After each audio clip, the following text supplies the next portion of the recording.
Ал обедті ішіп алдық. Мына жердегі ыдыс-аяқтардың барлығын бұйырса посудомойканың ішіне саламыз да, Аллах қаласа, бізде бүгін үлкен жоспар бар. Отбасымызбен шығып, залға диван қараймыз, стол қараймыз, орындықтар қараймыз. Мебель қарап жүрміз, бәріміз. Бұлар нелер екен? Жоқ, ұқсайды. Енді үстінде қарап көрейік, үстінде де біраз нәрсе бар. Әркім өзін таңдағанында отыр, я? Айсұлтанға мынау кресло ұнап жатыр, я? Ахониға осы ұнап жатыр. Лиловый цвет, я? Кеше біздің алған столымыз осы. Алған кезде 1,60 болады. Плюс мына жерді босатып қойдық былай. Мына жерге диван келіп жатыр бүгін. Қызығы сол, диванымыздың да түсі, кім ойлаған, тура енді кілемге келеді, ол кілемге келтіріп алдық қой. Еще плюс, қазір көрсетем. Тура мына кроватимыздың изголовьясымен цветі келеді екен. Біз негізі темно серый алғымыз келген, темно серый болмады да, осындай цвет болды, бірақ мына жерде осылай із қалатын. Ал диванда практичный екен, із қалмайды екен, көреміз енді. Қазір құрғаннан кейін не болатынын.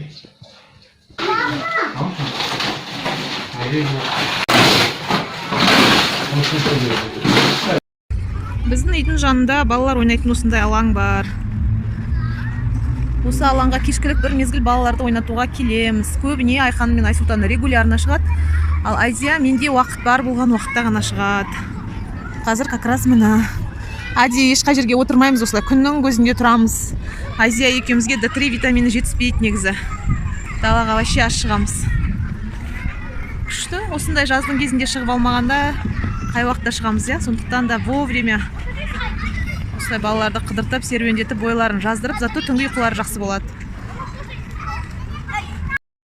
Ух ты, Хони пошла, первая пошла. Каня. Ух ты, и жамансыз. Каня. Ақырын балам, ақырын. Каня, ұстап алыпты ғой өзі. Давай. И жансыз, давай. Ал кешкі серуеннен келгеннен кейін балалардың аяқ киімін тазартып тастауға кірісіп жатырмын. Мен аяқ киімді әр серуен сайын тазартпаймын. Аптасына бір рет осылай ойынға киіп жүрген аяқ киімдерін мынау Greenway компаниясының мистик пастасы мен Greenway компаниясының ыдыс жууға арналған салфеткасы ғой. Соны мен уже осылай аяқ киім тазартуға, жаңағыдай раковинаны, ваннаны жуып тастауға қолданам. Сол екі құралмен осылай аяқ киімдерді тазартып жатырмын. Көріп жатырсыздар, тазартылған аяқ киім мен тазартылмаған аяқ киімнің ортасында айырмашылық бар. Және де былай тазартуға бір ерекше күш жұмсап, уақыт бөлудің қажеті жоқ. Бірден жаңағындай тазартып бастайсыз ба, бірден нәтиже аласыз осылай. Және де бір жақсы жері, осы өнімдерде химия жоқ. Greenway компаниясының. Менің үйімде тұрмыста тек қана дәретхана тазартуға арналған химия ғана қолданам әзірге. Ал қалғанның барлығын осы Greenway компаниясының керемет өнімдеріне алмастырып алғам. Ол біріншіден экологияны ойлау, денсаулығымызды ойлау, екіншіден ол үнемді. Сосын әйел адам болғаннан кейін біздің басымызда осындай киім тазалаудан басқа да күніге неше жаңағындай шаруа тұрады. Соның әрқайсысына уақыт бөлген кезде, егер де оны кетіру қиын болып жататын болса, уақытымыз көбірек кетеді ғой. Ал мына жерде осы құралдар арқылы тез көздеген нәрсеңді жасап тастайсың да жақсы нәтижеге жетесің. Және де былай қарасаңыз, оны қолмен жуып жатқан кезде не перчатка кимеймін, не жаңағындай бір сақтанатын құралдар пайдаланып қажет емес. Ешқандай да менің қолыма, теріме зиянын да тигізбейді. Осындай құралдармен тезірек мына көз алдарыңызда қалай жуып тастап жатырмын, солай үнемі осылай тазартып отырам.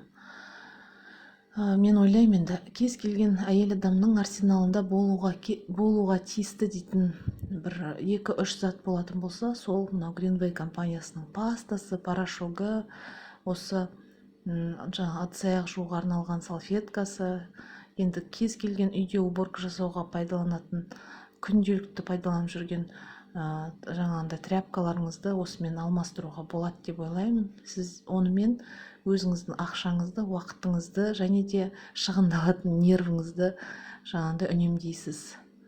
Міне жарқыратып дайын болды аз ғана уақыттың ішінде. Ас бөлмесіндегі осындай орындықтардың үстіне төселетін көрпешелерді жуып, және де кейбіреулерінің мына орындыққа байланып тұратын баулары сөгітіліп кетіпті, солардың барлығын тігіп, қайтадан бір жаңартып қояйын деп едім. Және де ас бөлмесіндегі бізде орындық ақ, пластиковый болғаннан кейін, біздің үй енді жыл 12 ай ыстық, сол үшін дискомфорт болмау үшін осындай көрпешелер төсейміз. Соны айына бір рет, кейде енді болып жатады, бір локально бір бүлініп жатса, қай уақытта бүлінеді, сол уақытта да жуа берем. Осылай Greenway'дің мистик порошогымен, қайнап тұрған ыстық сумен кәдімгі көпіртіп, күллі майын, иісін, дақтарын бәрін кетіріп алам осылай. Міне әбден суға бойын сіңіріп осылай салып қоям. Жаңағы мистик порошогының құрамындағы ұнтақ әбден гранула жарып, осылай ғып көпіріп, барлық кірді, майды, дақты бәрін алып түседі. Содан кейін суды да зря кетпесін деп осы суға мына жерде жатқан коврикті де салып алам ғой.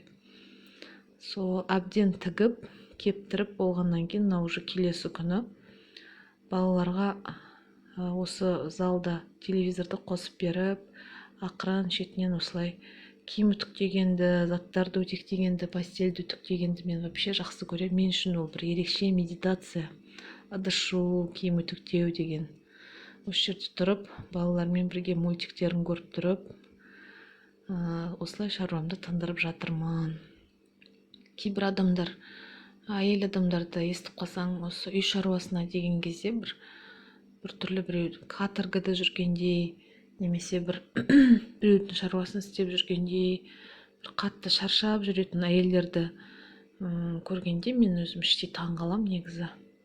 Негізі өзім дегенде өгіз қара күшім бар дейді ғой. Енді 3 балаға қарап жүріп, тамақты да дайындап, қосымша онлайн жұмысымды да жасап жүріп, үй шаруашылығын жоспарлап жүріп, осылай әр нәрсені түртіп, әр нәрсені кәдімгідей жаңартып, жақсартып, ол ең біріншіден ол мен өзімді қуантады. Екіншіден, отбасыммен сондай бір жақсы, таза, ұядай дейді ғой, сондай жерде тұрған әркімге де жақсы ғой. Ер адамға да шабыт береді ол. Балалар да кәдімгідей әрқайсысы өзінің осы үйде ханшайым мен ханзададай сезінеді. Сол обстановканы шындағында тудыртатын әйелдер өзіміз ғой. Маған осындай шаруаларды істеген негізі бір айтып отырмын ғой, ерекше бір медитацияның түрі сияқты. Мен керісінше бұндайдан демалам. Күнделікті қайта енді қайталанып келе бермейтін шаруалар ғой. Кір үтіктеу деген меніңше, осындай тюль, жаңағындай қайтадан ілу, постель, айырбастау деген нәрселер меніңше бізге бір ойланып тұрып, алдағы бір істейтін шаруаларымызды жоспарлауға бір ерекше бір уақыт беретін сияқты. Мен енді отыраға блокнотқа бір нәрсе жазуға балалардан менде мүмкіндік бола қоймайды, бірақ осылай ойлап тұрғанда, сол түнде блокнотыма түртіп тұратын нәрселерді ойлап тұрам. Содан кейін мен оны түнге қарай балалар ұйықтаған уақытта ас бөлмесіне келіп, осы орындықтарда отырып, өзіме керекті напитктерді құйып алып, аяғымды созып қойып отырып, сосын оны блокнотыма жазып алам, құрып тұрған жоспарымды. Так что сіздерге де солай кеңес берем. Үйдің шаруасына, айтады ғой, играючи таянатын болсаңыз, бір жаңағындай желпініп жүріп жасайтын болсаңыз, ол сізге рахат сыйлайды. Ал тыржиып жүріп істейтін болсаңыз, әрине ол кез келген шаруа, ол үйдің шаруасы ғана емес, кез келген шаруа сізге ауыр болып жасалады да, нәтижеде сондай болады ше. Мына көбіне маған жолдасым айтады, осы көрпешені төсеме ақ қояйық та деп. Бірақ маған осы көрпешемен уютно сияқты. Сол кейде ойлаймын, фикс прайсқа барғанда осындай түрлі түсті көрпешелерді көргенде кір көтеретін ала салайын ба деп, бірақ өзім минимализмді ұстанам.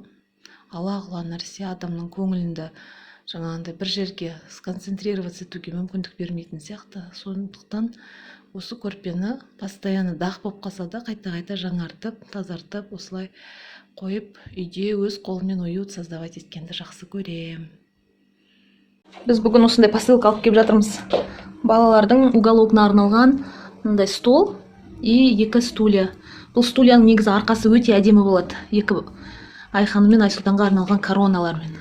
Күшті сканди стилде, мына барлық несі сақталған, еш нәрсені сырмайды, ағаштан жасалған, кәдімгі эко-материалдан жасалған күшті осындай уголок. Қазір стол 2 стульямен.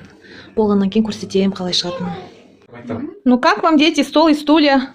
Класс. Класс екен? Әдемі, иә, балам? Саған ана корона ұнай ма арқасындағы? Теперь наш принц и принцесса будут сидеть за одним столом, иә, балам? Удобно, да, для тебя? Да. Айсұлтан уже суретін салып кетті, иә? Айхоне осы жерде сабақ жазатын боласың бәрден? Күшті екен, ножкаларын қарасай. Скандинавский бәрі да, иә? Это Сатурн, молодец, біздің художник кірісті жұмысына, иә? Молодец, күшті екен, риза болдық. Біздің үйдің интерьеріне минималистический стильге күшті кеп тұр. Арқалары екеуінің де корона. Бүгін бізде день покупки болды. Айханымға киім-кешек қарадық. Пиджак, спортивная одежда қарағанбыз. Сосын оларын таба алмадық. Бірақ аяқ киім алдық. Кариге соғып, плюс вайкикиге соғып іздеп едік. Ол жерден біз колготки алдық. Сосын плюс мынандай күшті туалет пен ваннаға іздеп жүрген набор, соны алдық. И плюс базарға барып тұрғаннан кейін овощтар алдық. Ертең борщқа заготовка арнайы дайындап қоям. Сол үшін свекла, перец, морковь, енді жуа мен картошка ол үйге де керек. Арбуз барып тұрғаннан кейін алдық. Осыны көрсеткім келеді. Вайкикиде именно үйге арналған текстиль бар екен негізі. Мен бұрында мән бермейтінмін. Вайкикиде мен балаларға киім алатынмын. Сонымен болды дейтінмін. Мынау ваннаға төсейтін, мынау туалетке төсейтін жағы. Мына жерде бір кішкене ғана бір пятна түсіпті. Біз басқа цветін, жаңа рыжий цветтер тұрды, басқа гүл-гүл түстер тұрды, ұнамады. Мен үшін спокойный цвет осы ұнады, бірақ осындай пятнасы бар екен. Гринойдың заттарымен кетірем ғой деп осыны алдық. Бізде міне ремонт аяқталмаған жерменде ванна. Әлі осын ваннаның астына экран қойымыз керектін. Сосын осы жерге және кухняға, туалетке осы жерге на ковриктерді қазір төсейм. Мына жерде үш жерден кеткен. Так, туалеттің размері. Бұрын осы Қарағандыға көшіп келгенде бір квартирада ваннада вообще төсеніш болмаған, сонда временно деп алған нәрсе ғой. Кейде временно нәрселер сондай постоянно ұсталып кетеді ғой. Мына как раз осы размерге күшті екен. Бұл 40-60 деген размер. Ана пятнаны кетірем өзім. Оны да сіздерге бөлсем ғой қалай кетіргенімді. Ал, ваннаға қазір төсеп көрем, бірақ этикеткаларын барлығын қиямын ғой. Құрметті менің оқырманым, осы видеоны тура осы жерге дейін көрген болсаңыз, енді ары қарай көру үшін, менің шабытыма шабыт қосу үшін сізден лайк қойып кетуіңізді сұраймын. Бұрын соңды менің каналыма подписация етпеген болсаңыз, міндетті түрде подписация деген тетікті басып кетіңіз. Себебі алдағы уақытта да өзіңіз үшін өте пайдалы осындай роликтерім шыққан уақытта алғашқылардың бірі болып көретін боласыз. Және де осы көріп отырған видеоңыздан бір қандай да бір сұрақ туындап, маған сұрақ қойғыңыз келетін болса, комментарийға міндетті түрде жазып кетіңіз. Мен оған қуана жауап беремін. Қазір мен сіздерге не істейін деп жатырмын, не нәрсені көрсеткелі жатырмын. Мына жерде борщқа дайындық жасап жатырмын. Мына жерде қызылша, тәтті бұрыш және де сәбізді аршимын. Оларды мейлінше борщқа қосуға ыңғайлы етіп тураймын. Сосын оларды әрқайсысын кәдімгідей бір белгілі бір мөлшерде пакетке салып, тура борщ жасап жатқан кезде соны пайдалануға ыңғайлы етіп реттеп қойып жатырмын осылай. Негізі бұл видеоны мен қараша айында шығарып жатсам да, бірақ ол видеоны мен тамыз айының соңғы күндері түсірген болатынмын. Өзі тамыз айының соңғы уақыты, қыркүйектің ортасына дейін бізде бір қарбалас болды. Бала мектепке барады деп дайындалғаннан кейін, балада ғана емес, осы отбасымыздағы барлық адамдарда бір адаптация болды сол кезде. Содан кейін өзі менің видеоларым осылай түсірілген уақытынан кеш шығарылып жүр ютубқа. Бірақ енді сіздер менің шабытыма шабыт қосып сұрап отыратын болсаңыздар, мен дер кезінде шығаруға тырысамын. Мына қызылшаны, сәбізді және тәтті бұрышты тазартып шайып алдым. Одан кейін терканың ірі жағынан өткіземін осылай. Содан кейін белгілі мөлшерде, көз мөлшермен мөлшерлеп алып, пакеттерге салып қоямын. Осы тұста мен сіздерге бір пайдалы әңгіме айтқым келіп отыр. Мына жерде көріп тұрсыздар ғой, үнемі менің ас бөлмеме келген кезде осы подностың үстін осындай минималистік емес орамалмен жауып қоям, иә. Мен енді ең бірінші ұстанатын нәрсем, ол мен өзім мұсылман болғаннан кейін, дастарханның бетіндегі асты бәрін жинағаннан кейін, осы подносқа қалған тамақтарды жинап қоямыз, соның бетін міндетті түрде жауып қою керек деген ұстанымды ұстанамын.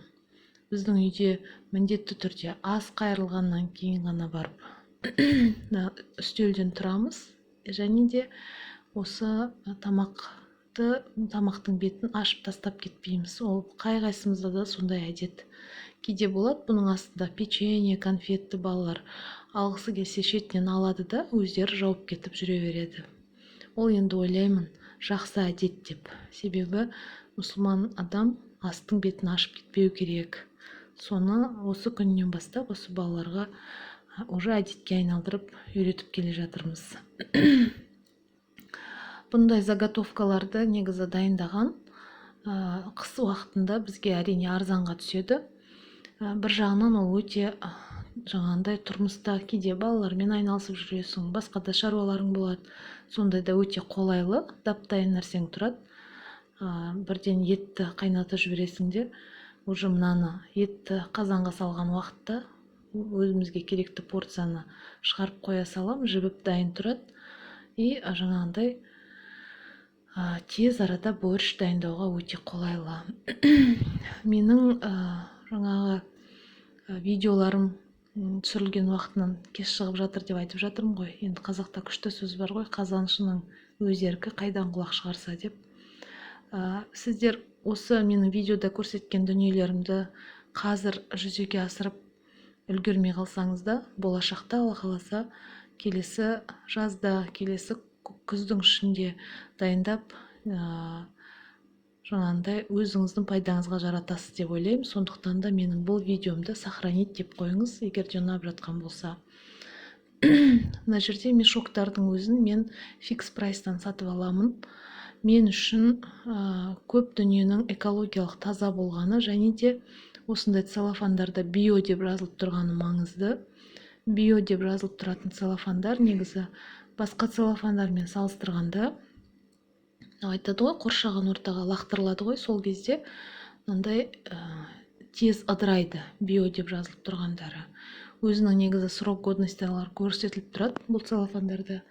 Сол сроктан аса сақталмайды, яғни ол уже қоршаған ортаға жаңағындай 500 жылдап, мыңжылдап жатып алып зиянын тигізбейді деген сөз. Бір жағынан кейде менде болады мынандай омыртқа, шұжық, қазы сондайды да сорпаға етке асқан кезде осындай целлофанға салып асатыным. Өйткені жарты қазыны кесіп алған кезде жартысы шегінен шығып кетпесін деп әдейі осындай био деген мешоптарға салып асам.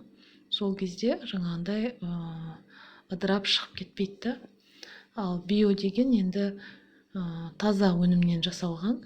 Оны адамға денсаулығына зиян болмайды. Сондықтан да мен міндетті түрде шамам келгенше кездесіп жатса осылай тағамдарды дайындағанда осындай заготовкаларға бәріне тырысамын. Осындай био деген жазуы бар, экологиялық таза деген ерекшеліктері бар целлофандарды алуға. Мұны 7 рет борщ дайындауға осындай заготовкаларым дайын болды. Және де мынау қалған тәтті бұрышпен сәбізді Икеяның осындай аузы зип пакет дейді, аузы жабылатын замокпен пакетіне салып қоямын. Және де бұның бір ерекшелігі, мына жерде бір пакеттегі сәбізді мен 3 рет 4 рет тамақ дайындауға қолданамын. Одан кейін пакет босағаннан кейін міндетті түрде жуамын да әрі қарай пайдаланамын. Оның да жаңағыда экологиялық жағынан өзіміздің мысалы үшін таза өнім ғой, қолымнан жасаған. Бұл жерде ешқандай да май, сорпа, еш нәрсеге бөлінбейді. Сондықтан да қалай босайды солай жуамын да әрі қарай пайдалана беремін. Ал сіздерден өтінерім сол менің видеоларыма лайк басып, каналыма міндетті түрде жазылып, қоңыраушаны қосып қойып, болашақта болатын жақсы роликтерімді алғашқылардың бірі болып көруге жағдай жасап, сұрақтарыңыз бар болып отыратын болса, комментарийға сұрақтарыңызды қойып кетіңіздер. Міне, дайын болды бәрі.